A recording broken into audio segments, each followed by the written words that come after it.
Hey YouTube, my name's Matthew, this is Cookbooks, and tonight I want to share with you something very fascinating that I learned quite some time ago, but I wanted to share it with you tonight because, well, it's very controversial. If you look in verse 10 of chapter 16, the angel of the Lord speaks to Hagar and says this: I will greatly increase your offspring, and they will not be counted for abundance.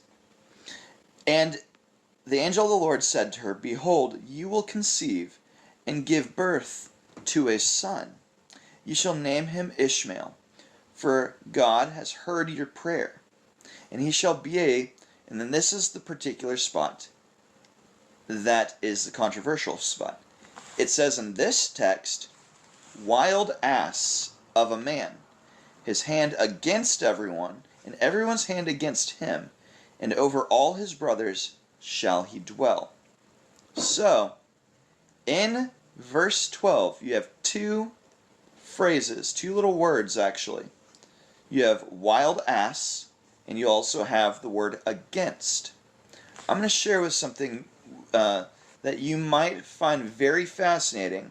Like I said though, it's very controversial between Christianity, Islam, and Judaism because you change the meaning of this section, you change the doctrine. You change the meaning of this section, you change the doctrine. So this is what you see right here for the word wild ass. That word up there is pere, okay? And if you spell that in English, it's P-E-R-E and then probably an E or an H, okay? The next word down here says bakal. Those two words are in question. Wild ass, and we had the word against. So let's talk about both of these words. So here's the thing though. Do those two words actually mean what they say in the Bible? If you look in your concordance, or if you have a dictionary of the Hebrew language, you'll see that the word for wild ass is spelt just like you see on the screen. But there are also other words that are spelt the same way, but with different vowels. But back in the day, they didn't have vowels. So how do they know what that word actually means? You're supposed to go by context in that kind of circumstance. Just like in English, the word car, C-A-R, you take the vowel out, you're left with a C and an R. How do you know it's not the word care, C-A-R-E? Anyways, you go by context. What's very fascinating though is if you replace those two words with the words fruitful and with all or in all, this is what you come up with. So starting in verse 10, the angel of the Lord said to her, I will greatly increase your offspring, and they will not be counted for abundance. That's the key phrase right there. And the angel of the Lord said to her, Behold, you will conceive and give birth to a son. You shall name him Ishmael, for God has heard your prayer. And he shall be a fruitful man, his hand with everyone, and everyone's hand with him. And over all his brothers shall he dwell. Well, that's a positive message. The other one was extremely negative. It makes you wonder why you have both ways to create this little paragraph.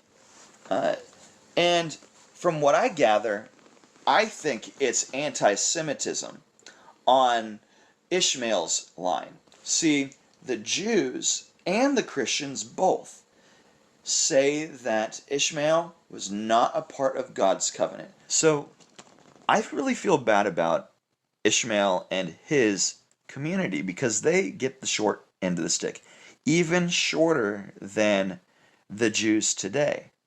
You think that the Jews have it bad because of, World War II. Well, Islam, those people, they've had it even worse for centuries because of the reading of the text. And that's just not okay. I want to share something with you. Did you know that God's covenant is not to do with a superior race and how God holds the Jews over everybody because they are better than everybody else? That's not what it is, okay? It's so ridiculous. You actually follow through the whole story, going through the lineages of the elder sons, or at least the ones that become the patriarch of their community. And God puts them to a higher status because they are like the older brother. In some circumstances, they are the older brother, and you must look up to them to know how to live life. So it's so silly to think that Ishmael got kicked out of God's covenant. It can't happen. That's not possible. Remember, God's covenant was that Abraham was going to have many nations. That was the covenant. There's nothing else to it.